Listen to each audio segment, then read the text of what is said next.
Oosh. Right, welcome back guys to my channel. This episode is just basically me, what I'm doing in the yard. I asked on Instagram things that people want to see, and one of them was just you doing things you do in your yard. Was quite a common request, which I don't quite know what you were wanting, or the people requested that. So what I'm basically just going to do is, I've just got my trailers to wash, my unit to wash, a few bits and bobs of defect. As you can see, I've got the top wide angle mirror of the driver's side missing, but I don't think I'll get around to that today. I'll make a separate episode about that. There is a puncture, there's a bulge on the front driver's steer, but unfortunately I can't get that changed straight away.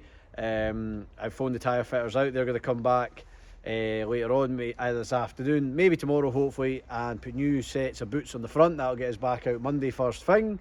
But yeah, this is just generally what I do around the yard. My container is a mess.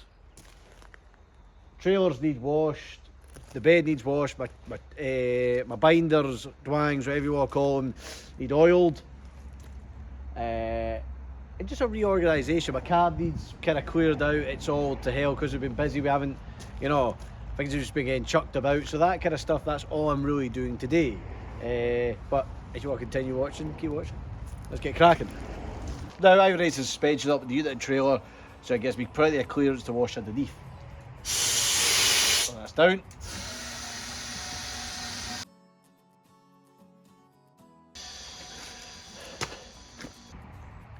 That's a lot better. Back axle is hanging off a wee bit there, but don't worry, that's give us plenty of room to clean underneath.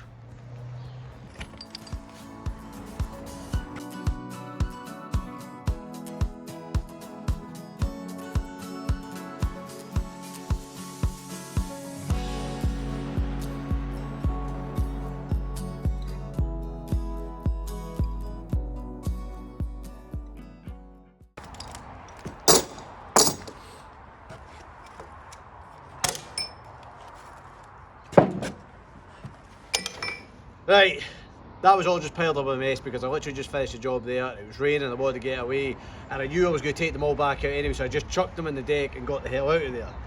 Still no excuse, right? So I'm going to wash all the stuff down because they are covered in mud and crap. I have 10, I call them dwangs, other people call them binders, ratchet, whatever you want. They all do the same thing. That's where you use to tighten the chains up. On the former chains, I have 2 sets of really long chains. Usually I use them for the steel on the extender loads and whatnot. I'll do a U with them. I know it's hard to describe, I'll show you one day. But basically I'll use the chain twice on one load, like each chain. So I'll get 4 ties out of them. But I do carry them on this bed because sometimes it is quite handy. Same thing, you can use the chain to tie something twice because it's nice and long. I have my short chains,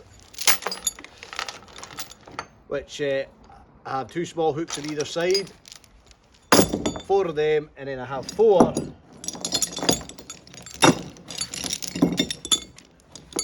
short chains, hook that side, and the big hook that side. Just depending on the load I'm carrying, if it's got eyes on it, they're better for hooking onto the bed. Sometimes obviously onto the chassis of certain things, like that is just a perfect grip, and then I'll put that onto the trailer, just depending what way around I need to do it. If you've not watched my other content on TikTok, you'll see I've shown a few videos how I tie stuff down. I'll try and do ones on here as well, but that's kind of roughly what I carry. Then I've got all my chains as well. I also do carry a set of slings if I ever need to, something needs to be lifted.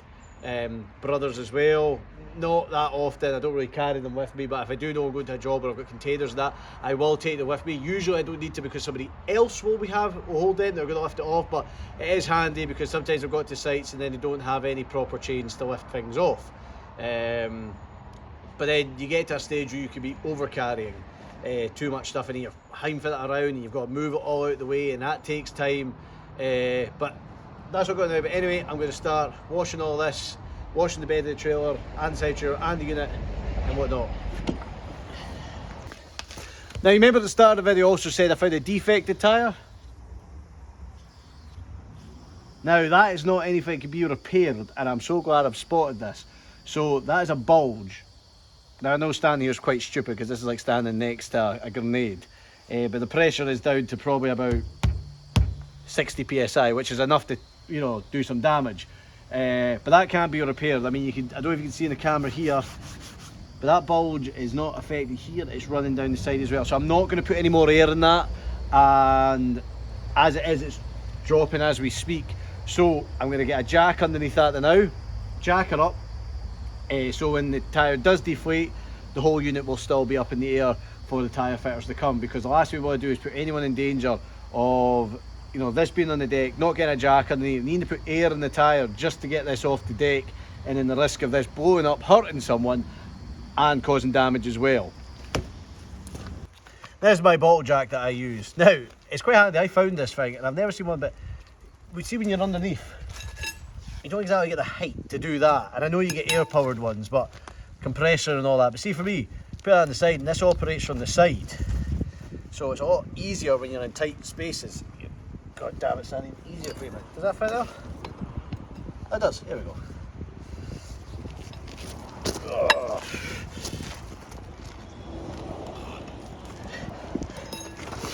And it goes really tall. Now, once I've got it up, I'm going to sit it on some blocks.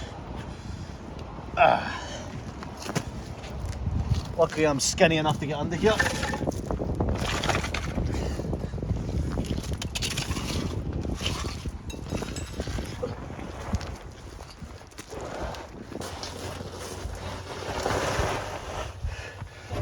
Oh, Christ. Now, I was going to put on the bolt, but the axle's fine. But can you see that? Instead of me having to go dink donk dink and getting no movement, I'm getting full stretches like that. Now, I'd like to add before it gets put in the comments, yes, I know this is still unsafe because the jack can slip, and it'd be better if I had an air operated one. So I don't think I'll be keeping this one much longer. I should get an air operated one. I've got a compressor there that needs fixed. I'll fix that, get some air operated ones so I can run an air line out and I can be out underneath the unit and trailer when I do any work. Now that tyre's coming off the ground nicely.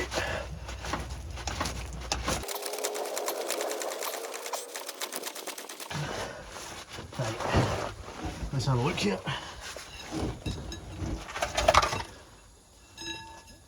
I think, oh, I don't know how to do this.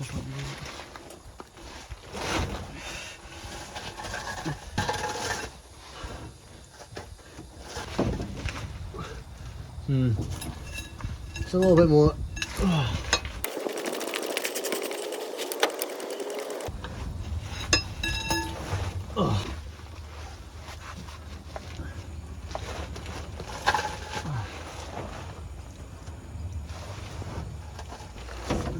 Now, I know some people in the comments are going to be asking why I haven't put that one on the top, because that's what people are like. That's a stronger bit of wood and it's got a wider footprint on the deck. I think that's positioned fine there enough.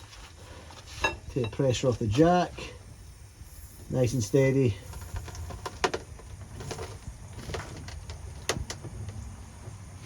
There we go. I'm just going to leave the jack there as well. Put it back on lock. Bar there. Sorted. Now, like I says, that'll just deflate overnight, but the unit will not fall on the deck till tyre fitters come. So the rain's on, which is actually quite good washing weather, so we better get started on that. Now, my pressure washer of choice was supplied by PWS up in Aberdeen.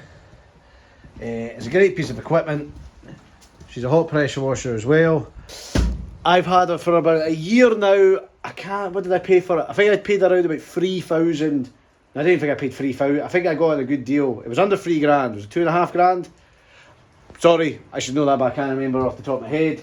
It was really good. I could put the chemical through the machine itself, which is what I put my fleet wash through to wash the trailers.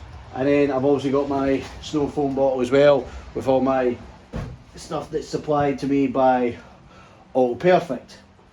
I love their stuff, and that's what I use in the unit and the van, etc. Right, so I've skipped a wee bit of filming here just because the rain was that heavy and the camera just get wet and it'll get all fuzzy. So start washing the bed of the trailer, getting all the muck off it. I try not to blow any dirt off the side because then it gets into the yard, it mixes in with my planings and it makes the yard just mud driven. So I try and force it all off the back so then it goes into my ditch. Now this stuff, it's just all dirt. If there's ever any oil or whatnot, I don't really tend, I'm quite lucky these days, I don't tend to carry much scrap equipment anymore. In the early days that was all I could get, but I tend to get quite decent stuff now. But there is ever oil spill, what I will do is you put granules on it, try and soak up the spillage, and then we will shovel that into a bin disposably, properly. But because this is just mud, it's okay just to go with the banking, in my opinion. I could be wrong, SEPA could be at my door and I'll be in trouble, but we learn from these things.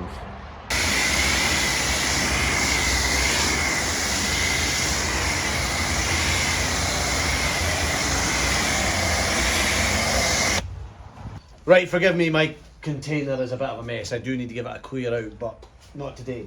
So, once I've washed everything down, like I said, for the unit and my vans and that, I use a snow foam bottle and all my finer stuff in the mitt. For my trailers, because they're a bit older and a bit rougher and the paint's not exactly, you know, the fanciest on them, I use Fleet Wash. Now, this will just go straight through my machine. I turn the pressure down on it, and I turn the heat off as well, and that'll just come filtering through the machine, and I just soak the trailers and I let it sit, and after that I just blast it off completely. It just melts the dirt off, so it is very strong stuff. I do believe you just dilute it, but I like to just stick it on as is. It's a lot quicker for me. It's not like, you know, these have got fancy paint jobs on them that I'm trying to protect. If they did, I wouldn't be doing that until they got a lot older, but because it's day trailer, the age of them, and I'm trying to save time, I blast it on, I let it sit while I'm maybe doing the unit, excuse me, and then rinse it off. Right, let's get started.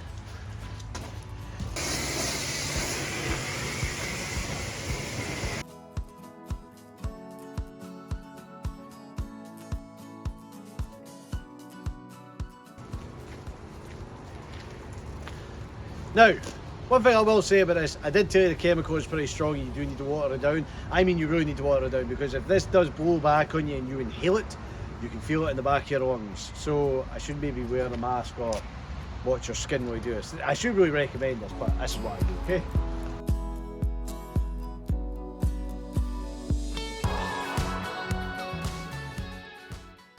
Okay, now that the chemical has sat on my trailer for about 5-10 minutes now, that's just eating away at the dirt. I'm just going to blast it off with some heat and that'll all just fall away like that.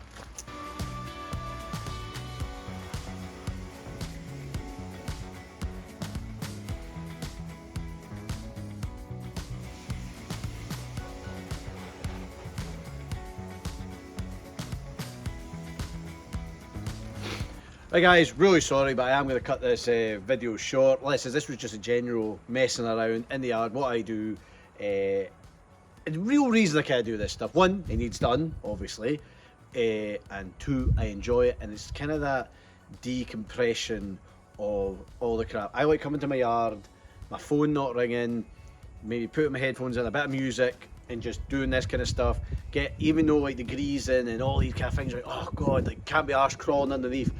These are things, once you do them, you feel so much better, and it takes a lot of pressure off you. It's just small things, and I know all I did today was just wash the trailers, blast down the unit. I'll finish this tomorrow for a good wash, and then I'll go under the trailers and grease them and whatnot, and adjust the brakes up. And I've got a couple of lights to fix as well, and obviously that tyre will hopefully get finished. Well, 2 front tyres, but this is kind of what I do to just get out of my own head, if you know what I mean. I know that sounds a bit weird, but I am cutting it short right now because I've got other things that are times crept up in us. I've got things to go do, and strange enough I will go for a run and a swim because I'm trying to get myself back in the right way of things, right? But oh, I was up there. But anyway guys, like, drop a comment of more videos you'd like to see, subscribe to the channel if you wish, share this video, do everything you can, because the more we do, the better it all comes together. Flat out, flat broke, ooshed.